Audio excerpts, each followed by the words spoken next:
Ani, რა სიტყვით, როგორც ექიმიც და როგორც პოლიტიკოსიც უბედურებასთან გვაქვს საერთოდ. მოგესალმებით. მივესალმები მაყუროს, აუცილებლად როგორც ყოველთვის ვისარგებლებ ამ შემთხვევით ეთერით და მივესალმები რეჟიმის ტყვეებს და ჩვენს პოლიტიკურ პატიმრებს აქედან. რაც შეეხება ამ ძალიან მძიმე ისტორიას, პირველ რიგში აუცილებლად უნდა ვთქვათ, რომ ეს არის კიდევ ერთხელ დადასტურება იმის, რომ რუსული რეჟიმი არის ანტიქართული, ეგრეთ წოდებული ხელისუფლება, რომელიც უკანასკნელი წლების მანძილზე ყოლია ჩვენს ქვეყანას და არის ანტიქართული, ანტიეროვნული, იმიტომ რომ მათ აბსოლუტურად ყველა ღირებულება ხომ გათელეს ფეხქვეშ, ფიზიკურად ხომ გაგვისწორდნენ, ქალებს, კაცებს, ბავშვებს, ასაკოვნებს, ანუ ყველა ღირებულება გათელეს აბსოლუტურად და საბოლოოდ დაგვიპირისპირდნენ ასევე ქიმიური იარაღით და როდესაც მშვიდობას ღაღადებდნენ, ისინი აღმოჩნდნენ სწორედ ომის პარტია საკუთარ ქვეყანაში. რაც შეეხება აი ამ კონკრეტულ ამბავს, ახლა ძალიან ხშირად მესმის ბოლო დღეების მანძილზე განსაკუთრებით ისრების გადატანა ექიმებისკენ, რომლებმაც ჩაატარეს კვლევა და აქვე მათაც სოლიდარობა მინდა გამოუცხადო და მე ღრმად ვარ დარწმუნებული, რომ ექიმების დიდი ნაწილი არ განეკუთვნება იმ ექიმების კატეგორიას, რომელზეც სამწუხაროდ ჩვენ რამდენიმე წუთის წინ საუბრობდით და მაგრამ კოშმარი ადამიანები ყვებიან, რომ არ დაარეგისტრირეს. რა თქმა უნდა, ეს არის გამოიძახეს და ოფიციალურად არ დაარეგისტრირეს. უმძიმესია მოსასმენად ეს ჩემთვის, როგორც ექიმისთვის. რა თქმა უნდა, რა თქმა უნდა, მაგრამ ამის პარალელურად აუცილებლად უნდა ვთქვა რამდენიმე ფაქტი, რომ ცოტა რეტროსპექტულადაც რო გავიარო ძალიან მოკლედ. იმ დღეების მანძილზე, მიუხედავად იმისა, რომ ჩვენ ყველანი ვიყავით დარბევის ეპიცენტრში და ამასაც შევეხების სიმპტომებთან დაკავშირებით, იმიტომ რომ მუდმივად იქ ვიყავი, გარდა იმისა, რომ წარმოვადგენდი აქციის მონაწილეს, ჩვენი ოფისი ბესიკის ქუჩაზე იყო და თქვენ იცით რა უბედურებას ტრიალებდა ბესიკზე, ასევე ჩვენს ოფისში ფაქტობრივად პალატები მქონდა მოწყობილი, ასე გამოვიდა და ჩვენ ყველანი ვიყავით რაღაც ასეთი სამედიცინო პუნქტის სამსახურში. იმავე დღეებში მე და ჩემი კოლეგები ვითხოვდით შინაგან საქმეთა სამინისტროსგან და ჯანდაცვის სამინისტროსგან ინფორმაციას იმის შესახებ, რომ ეთქვათ, გაეჟღერებინათ რა ნივთიერებას იყენებდნენ ისინი. მაშინვე გაჩნდა ეჭვი იმის შესახებ, რომ ეს იყო განსხვავებული ნივთიერება, ვინაიდან თითოეული ჩვენგანი, ვინც ვიმყოფებოდით ყოველთვის დარბევების დროს და არაერთი გამოვიარეთ აქ ითქვა უკვე, განიცდიდა განსხვავებულ სიმპტომებს. ამის გარდა შეუიარაღებელი თვალით ძალიან ნათლად ჩანდა, რომ მოედინებოდა ყვითელი ფერის სითხე, იცით რომ დაღმართია ჭიჭინაძის და ჩიტაძის ქუჩები, წყალთან ერთად მოედინებოდა ყვითელი ფერის სითხე, რომელიც შემდგომ წყალანირების სისტემაში ჩადიოდა, კვამლიც იყო სპეციფიკური სუნი და არ მახსოვს ვინმე დგა გვერდით, მე რაღაცა წუთების მანძილზე ვჭობდი, რატომღაც ვიფიქრე, რომ ხომ არ იყო გოგირდი გარეული ამ წყალში, იმიტომ რომ სუნი იყო ძალიან განსხვავებული და ფერიც, მაგრამ ახლა ჩემთვის ამ დღეების მანძილზე ფაზლის გარკვეული ნაწილები შეივსო იმით, რომ კონკრეტულად ბრომობენზილ ციანიდი, რომელთან დაკავშირებით და ჩვენ საუბრობთ, კამიტად წოდებული, თავისი მახასიათებლებით არის ყვითელი ფერის და ჩვენ ვიცით, ყველა ნივთიერებას აქვს თავისი აღწერილობა, მათ შორის არის ყვითელი ფერის, აქვს გაფუჭებული ხილის სუნი, განსხვავებული სუნი და ამის გარდა არის წყალში ნაკლებად ხსნადი. მას ესაჭიროება გარკვეული გამხსნელი იმისთვის, რომ წყალში თავისუფლად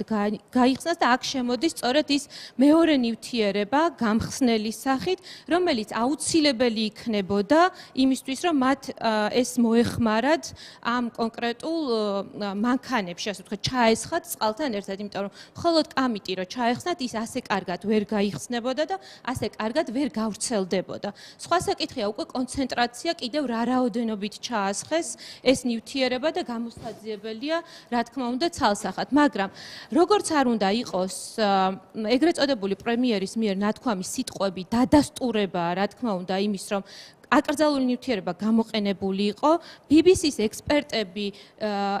BBC-ის ექსპერტებს ეჭვი მიაქვთ, იმიტომ რომ ამ კოდის ქვეშ ეს ნივთიერება, რაც შეიძლება ხელმისაწვდომი იყოს. ნებისმიერი სხვა ნივთიერება იქნებოდა იგივენაირად ტოქსიკური და იგივენაირად აკრძალული საერთაშორისო კონვენციით და იგივენაირად მიზანმიმართული, ფაქტობრივად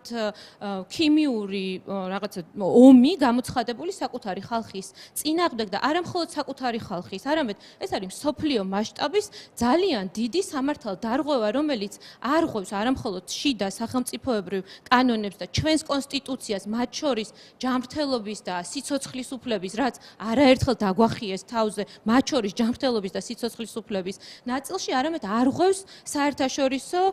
სამართლის ნორმებს, რასთან დაკავშირებითაც მათ აუცილებლად მოეკითხებათ პასუხი და აქვე უნდა ვთქვა, ჩვენ გვქონდა ბრიფინგი ინტერპარტიულად იმ დროისთვის. ეს იყო 9 დეკემბერი, მათ შორის პირდაპირ ეთერი მქონდა მთავარში და ზუსტად რამდენიმე დღის წინ ამოვიღე და დაჟინებით მოვითხოვდით შინაგან საქმეთა სამინისტროსგან, დაჟინებით მოვითხოვდით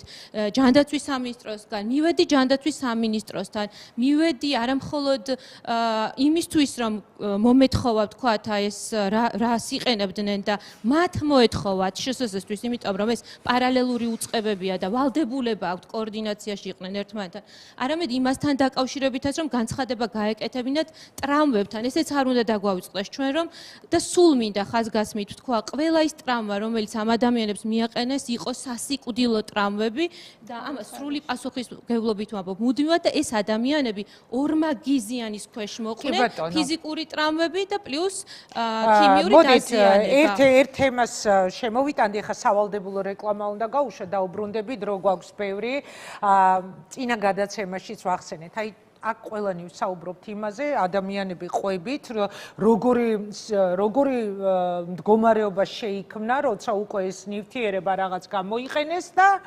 უმოკლეს ვადაში, მაშინ როდესაც ხალხი დაიწამლა და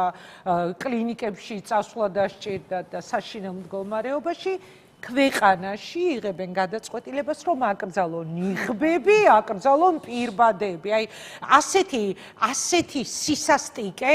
გარდა ამ სამედიცინო ჩვენებებისა, ასეთი სისასტიკე, არ ვიცი, ესეთი გადაწყვეტილება მიიღო მაშინ, როდესაც თურმე ამ კოდის ქვეშ მოქცეული ნივთიერება გამოყენებული, ხალხი დაწამლულია, დეზორიენტირებული, სპაზმები აქვს, ვეღარ სუნთქავენ, გული ამოვარდნილი წნევ და ამ დროს